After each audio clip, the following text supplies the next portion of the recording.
Bagonge nesu. Aku ora wedi, dewamu dewa ula. Pak Kijo. Bakul ula mbogem percaya ora percaya pokoke lenga ula. Setan rata-rata. Wah, setan kaya setan. Arep piye? Ayo, kowe ngejawab apa? Ora minggat lega kekulong dereng bakal kanane. Wes. Wah, aku nak gelono.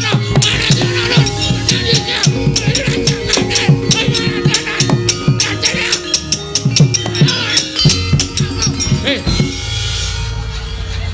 Bagi ngopo? Ilang ya, Tro? Ha ilang kowe iki goblok kaya. Tak ulang-ulang nang lemah ki ilang dhewe. Geton aku. Tiwas mempeng ana-ana ke ilang. Ndara Antarja ki iso ambles bumi. Dadi tok gulung nang isor ki mbleset nang jeron bumi. Ayo metu. Ayo ora krungu kok ya. Wis bablas adoh ora. Nono ak pujek-pujekke entuk sapiteng kowe.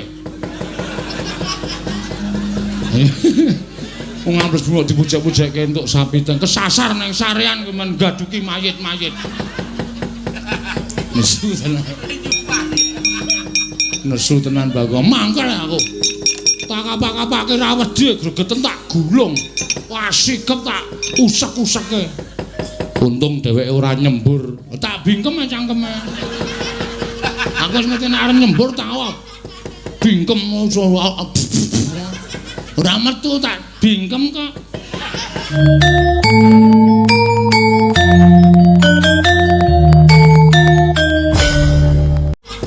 Bingkem ora metu tak bingkem kok. Tak planet. Ah iya. Ora metu tak bingkem kok. Tak planet. Ah iya. Aku ngomong kowe jane males lho kok. Ah ya ora ngono, Tro. Kancane meng kowe. Kayak iki berat. Ora apa.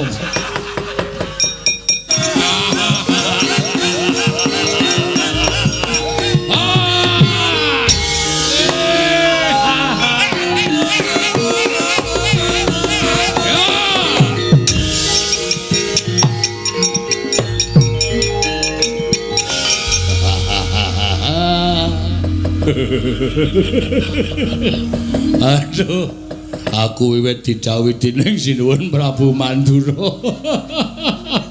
Ora iso mbayangke. Aku pate kok mungsu wong edan-edan.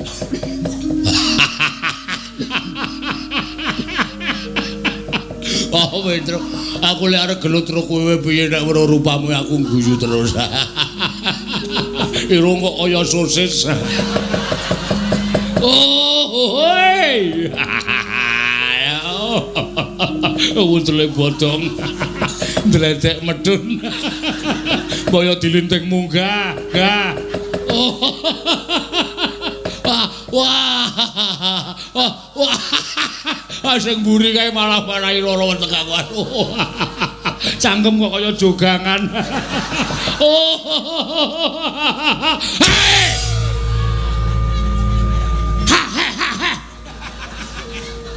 Ah, gere ora meneng guajul raimu. Iki ki menungsa digeguyu.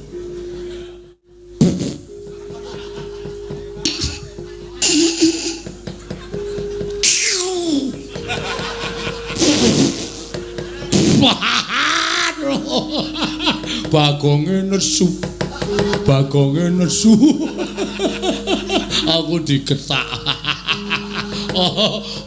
Abape kaya bathang.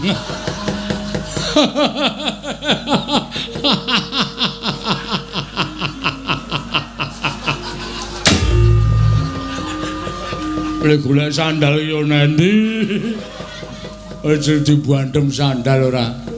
Kendel. Yo, kaya.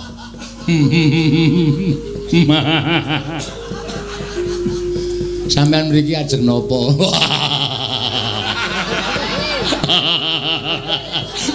Pertanyaan goblok.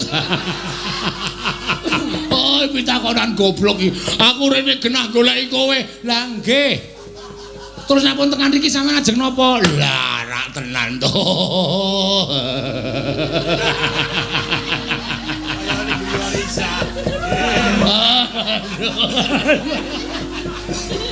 Aduh. Nyekel kowe. Weh. Nyekel kula? Iya, kula melumpat. Telek kowe. Truk kowe iki ora rampung-rampung le omong iki tak tantangane. Kowe rene arep ngopo? Ayo omong sing serius. Kowe iki takon karo nuthuk nganggo gitik barang. Ya man kowe ndak omong wae. Kowe tak candhak tak bondo. Nah, ngono dadi. Ayo guys, terus Bang Suli. Lho, sampean ajeng nyekel kula. Ah mesine ngono. Aku ora gelem tok cekel. Kowe bonggo bondo tak kerincung sikilmu ya. Mang maju. Sampean kewirangan mungsuh kula. Bangga kayone. Wah, iki merkane panjenengan. Yo, ayo mati. Ayo gamelane gadunekke. Ayo gamelane gadunekke. Koko Prabu. Sewu sawa kalapatanipun ingkang rayi Tadah Wadana Koko Prabu dinten samangke. Kula ingkang sowan wonten ing Bali Makambang. Pengajap amung dhateng nendranipun Paduka Kanjeng Koko Prabu sesembanku. Koko Prabu monggo kula aturi midhangetaken aturipun ingkang rayi ing Madukara. Koko Prabu Pandhawa mboten saged menapa-menapa menawi mboten adipun nampingi dhateng Paduka Kanjeng Koko Prabu Ndarawati. Koko Prabu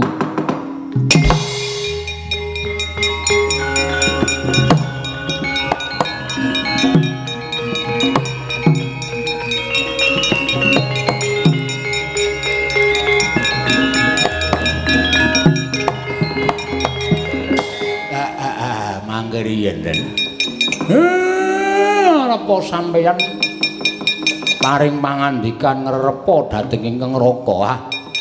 Nuwun sewu. Ginakaken netra batin permana jati sampun ngantos mawi netra lair. Lire piye Kakang? Ingkang raka mboten saged midhangetaken aturipun Ndara Janaka. Sebabe apa? Niki ngibarate kurungan. Niki peksine pun mboten wonten kantun kurungan tok. Manuke mabur nanti ya ambu.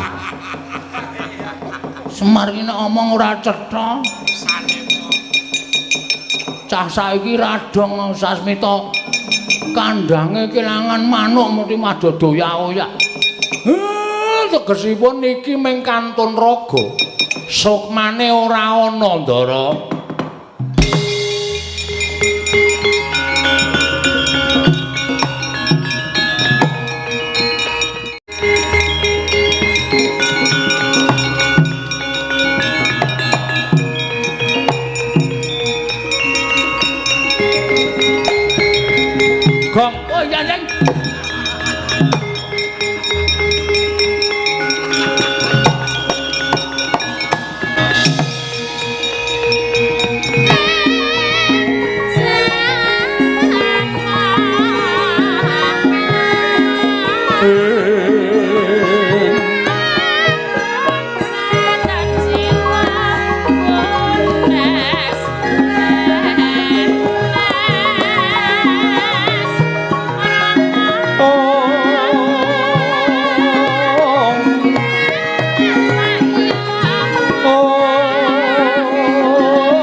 Dinetraning uga rapuh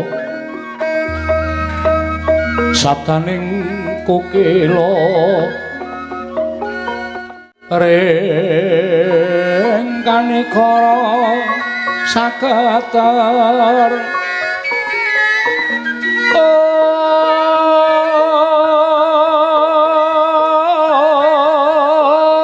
kene dongane engkong ler wuwu sing pene panca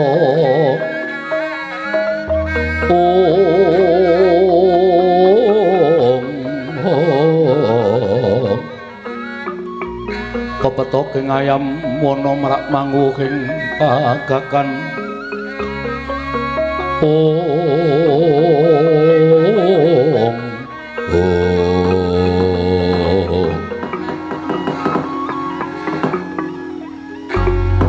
Mastu nama Sidam Sekaring Bawana Langgeng Kakang Narada Kakang Resi Kanika Putra Awerkencong Warudaya Pak Pong Mbok Bolong kali cedhe sapa sing gawe Inggih pun Hapidi marmanipun dinten sak mangke Kakang Narada ulun caketaken kaliyan sangganing para Jawata mugi andadosna ing kawuningan Kakang angengeti bilih badhe tumapak ing kodrating jagat ing winastan Baratayuda Jaya Binangun mila para Jawata kedah anyerat pepakem ingkang kedah lumampah wonten ing madyaning Baratayuda. Lah inggih.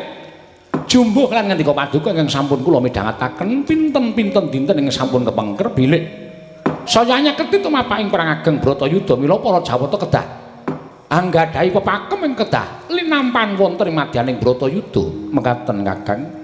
Wondene pepakem menika kula wau badhe kula serat wonten ing Werda ingkang namipun Werda Citapsara ingkang sakmangke sampun dipun cawisaken dening pun Bathara Penyarian. Ha inggih Di. Lajeng sakmangke daya-daya kemawon Adi Guru ingkang kedah paring dawuh. Kados pundi tumapaking perang Bratayuda sakmangke Senopati kapacak wonten ing madyaning Bratayuda tumunten Adi Guru kula aturi paring pangandikan penyarian ya wonten paring dawuh pukulun. Wektu dina samengko kita ing kudu gatekake kelawan apa kang dadi sabda ulun lan kita tulis ana ing jroning Weda Citapsara. Non ngestaken dawuh sedaya sampun samapta ing gati sawiga ing diri. Mula ora usah dadak walang ati. Mula diagi kita ndak keparengake maju nggon kita ngabiyantara ana ing ngarsaning Kakang Resi Kanika Putra. Nunamit pasang Kalimantabit nepakno ing londone Dumawahing Lawang Tuwang pukulun. Samangke monggo latri paring dawuh saha ingkang putra pun penyarian sampun samapta nedya nyerat wonten ing pepakem Weda Citapsara penyarian wonten timbalan Bratayuda Jaya Binangun yekti ora bakal bisa dibirat sarta ora ana kang bisa miradati kelawan kodrating jagat katundha duta pengawaking Pandhawa ingkang kaping 3 wis gagar anjabel negara Ngastina lan Ngendraprasta sak jajane sayekti ingkang dadi jalaran para Pandhawa kudu campuh perang kelawan para Sata Kurawa nadyan iku kadang pribadi. Inggih. Ingkang sepisan ingkang bakal kita serat jroning Weda Citapsara lampun para Kurawa ngetoni Senopati ya kuwi Pandhita Ngetalkanda Dewabrata ya Bisma. Nalika semono kodrat wis kudu lumaku Senopati saka negara utawa saka para Pandhawa tanulya kejaba mung Senopati Pawestri ya kuwi wujud para Srikandhi jroning pepakem wis kinodrat keparenging dewa Begawan Bisma Sirna sarta senopatining Kurawa gugur dening Wara Srikandi. Nokna nistakaken dawuh wondene ingkang ngangka sak banjure senopati ingkang pinatah saka negara Ngastina tanalika Jabamung nalindring Mandura Prabu Baladewa wondene senopati saka Pandhawa tanalika Jabamung satring jangkar bumi ya kuwi Atmajaning Siwerkudara Raden Antarja penyarian soroting pandam sumula amadangi jroning pasarean ngenangi wadana katon remu-remu kalingan ngangrengeng sang tiap manaheng kocap kacarita dupi sang Hyang Penyarian arsa nyerat senopati saking negaring Astina Nata Mandura Prabu Baladewa kedadak wonten lanceng seta ingkang kumider kekalangan angideri sacaketing sang Hyang Penyarian nalika semanten saya wani abure lanceng seta satemaha nyampluk mangsi ambleber wonten madyaning Wedha Citapsara angi cali serataning Nata Mandura Prabu Baladewa kaget kadrakasan sang Hyang Bathara Guru wau.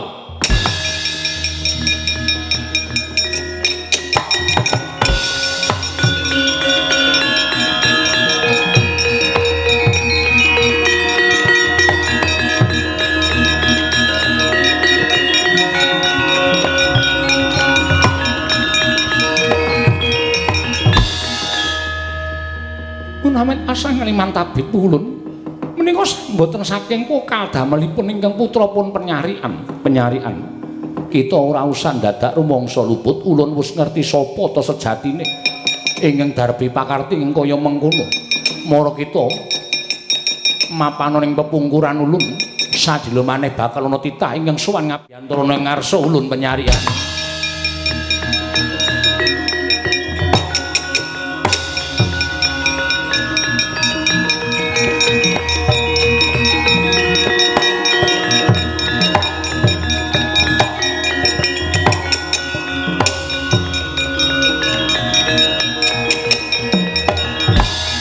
Ambya Pala Pandhawa ambya gumulung mangung sireng sata Kurawa ora lidhok ujane wong dapur tenan to.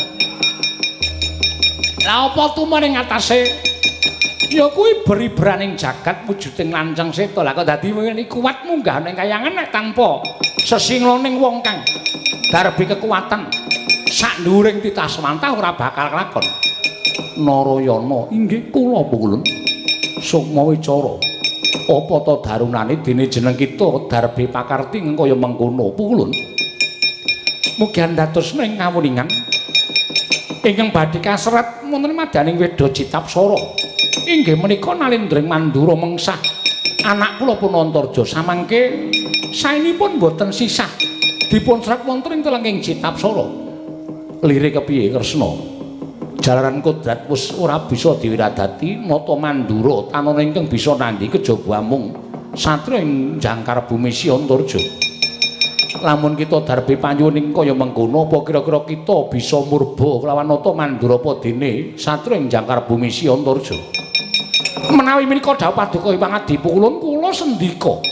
Namung kemawon kula wonten pitumbasipun. Pitukane apa?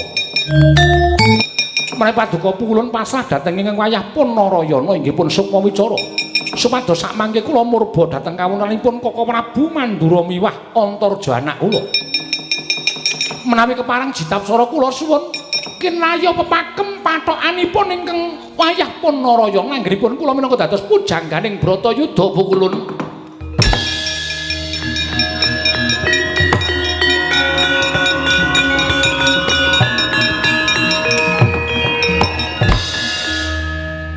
Kakang rada kados pundi? Sukma Wicara iki njaluke aneh-aneh wae.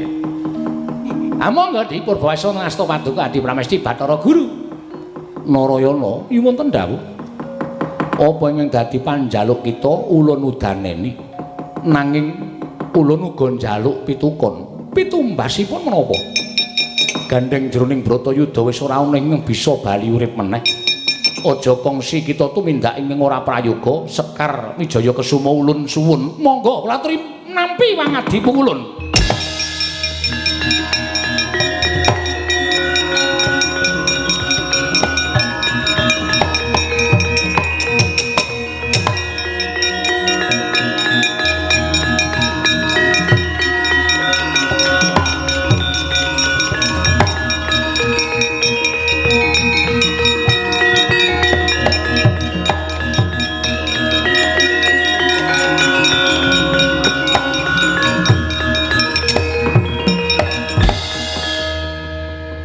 Weda citap sora wis kita tampa nanging kita mboyaken mblenjani lawan janji kita lamun kita ingkang wenang murba masisa lawan Nata Mandura apa dene Si Antarja non ngestaken dawuh kanthi kaya mengkono ulun paring dawuh lamun kaya wis rampung kasutapan kita nggon kita laku tapa nindra jumbuh kalawan apa ingkang kita suwun lan jumbuh kalawan apa kang dadi gayuhan kita bali marang Bali Kambang Kresna ing kono bakal katandha sapa ingkang bakal ungguling Bratayuda kula nyuwun pamit sing ati-ati aja kaya bocah cilik ngono.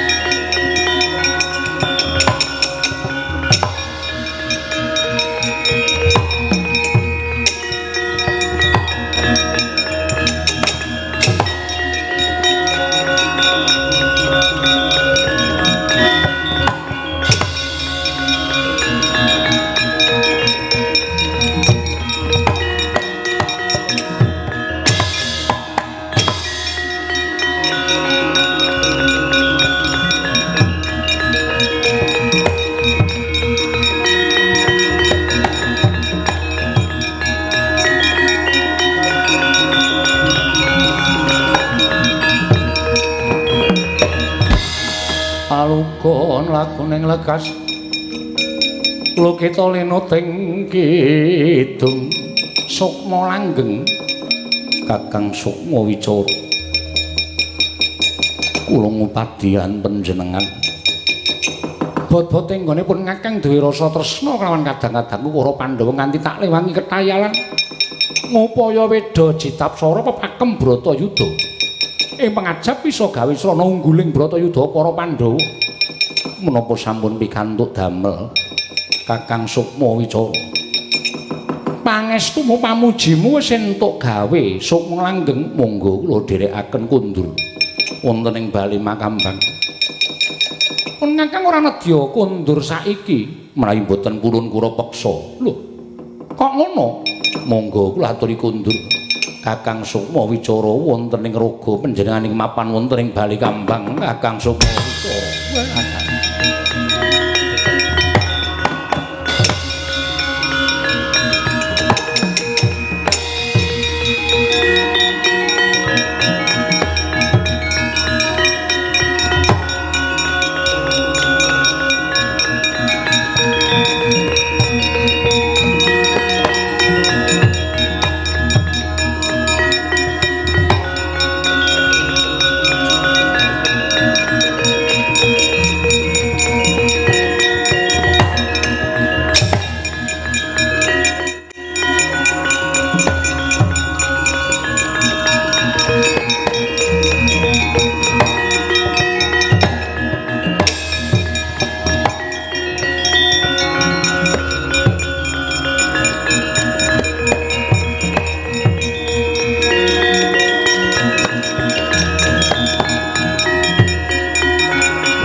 Koko Prabu. Mugi dados ning ngawuningan sampun dangu anggen kula ngarantu anggen paduka nglampahi tapa nindra. Koko Prabu sampun winanci jengandika Koko Prabu nin wong anggenipun lampah tapa Koko Prabu. Wah. Wah.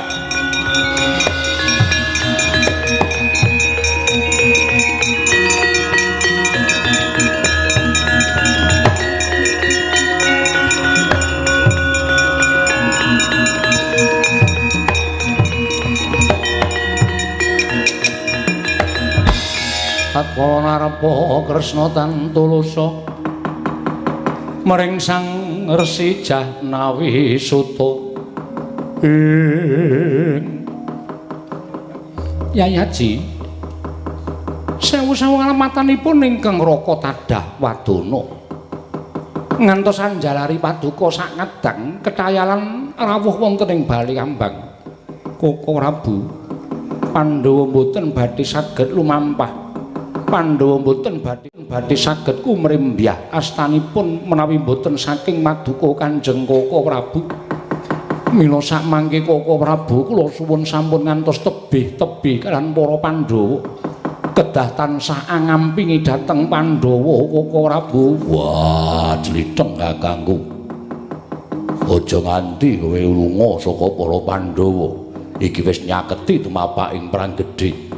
Syukur dene Jlamprong wis bisa mungu nendraning Mbak Jlitheng kakangku. Wah, padhang trawangan pikire para Pandhawa. Yayi, Werkudara, Arjuna, jumbuh lawan ingkang wis sumebar warata, sapa ingkang bisa mungu nendraning pun Kakang Yayi Janaka? Ya kuwi ingkang bakal ndak dombane ning perang gedhe Bratayuda. Oh, ampun.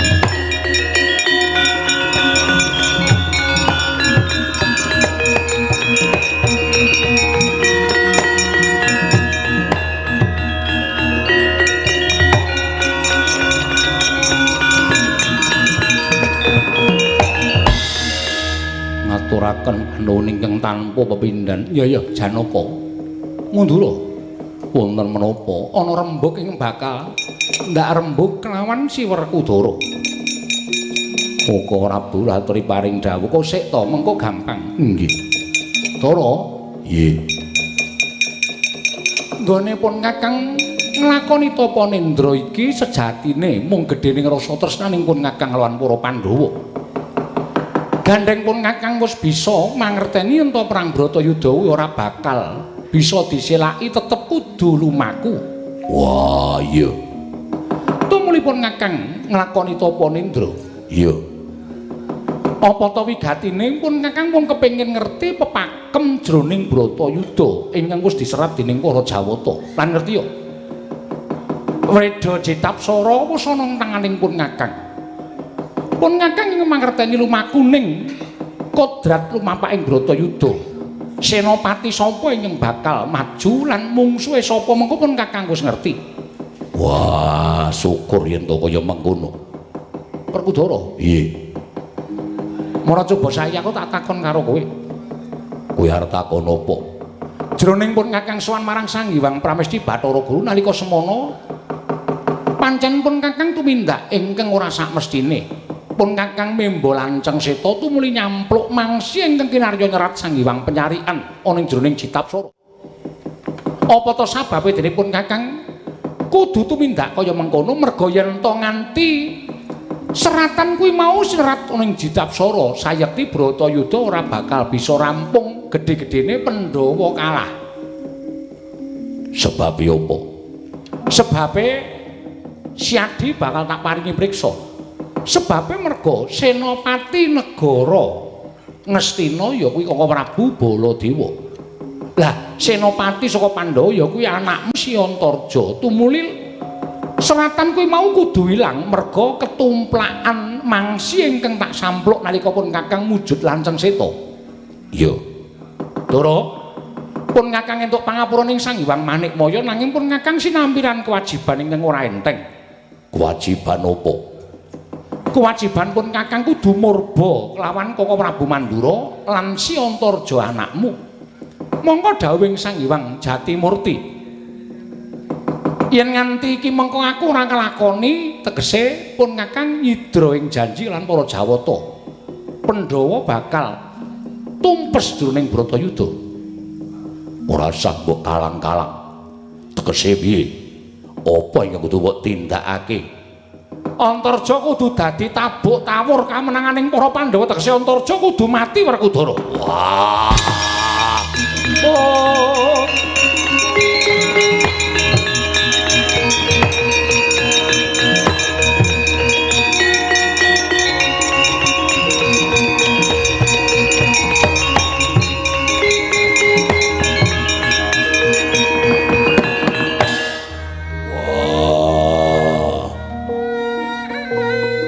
Sumrepet maning aku bareng kowe paring pangandikan sing kaya ngono. Antarja anakku. Kena ngapa? Kudu mati sadurunge Bratayuda.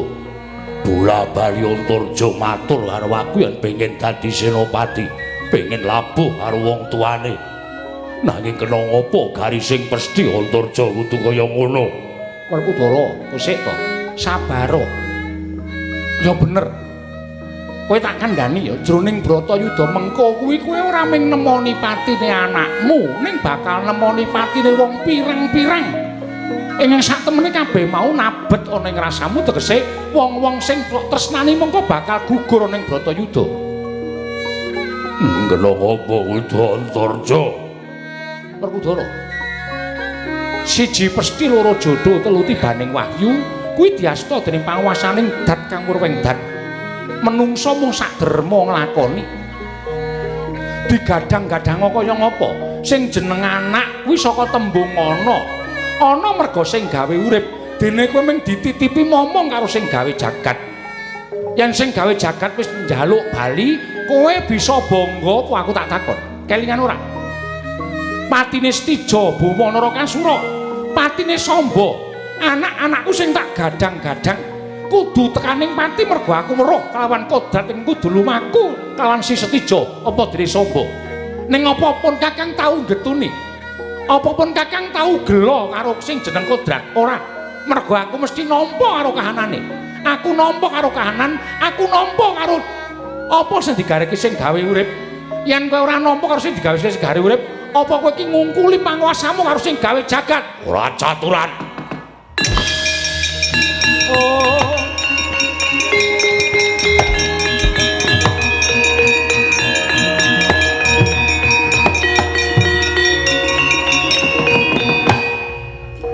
Koko Prabu. Dados pundi lelaman menika, Yayi? Kula ngertos kodheng manahipun pun Werkudara.